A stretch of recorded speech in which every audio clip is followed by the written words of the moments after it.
Hey, welcome everybody. Brian here from T-sportline, coming to you from our Atlanta facility. And today I've got a Cybertruck here that came in for a wheel upgrade. This is Franklin Septic Tank Service from Ackworth, Georgia. And they use their Cybertruck. Not only is it a rolling billboard, but it's in the service industry. So upgrading wheels was something they wanted to tackle with us. And they actually went downsized to the 18s. Now, we do a lot of 24s, 22s, 20s, things like that. People wonder, why would I want an 18? Why would I go down? Well, from an off-roading perspective, an 18-inch tire is the way to go.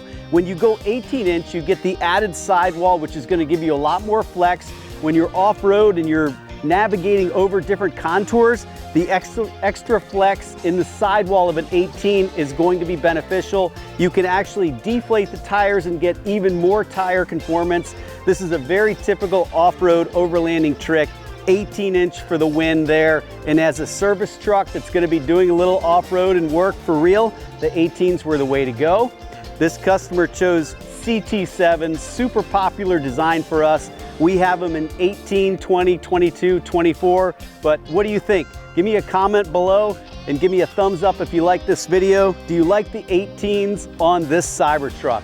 All right, everybody, thanks for tuning in, and we'll see you in the next video.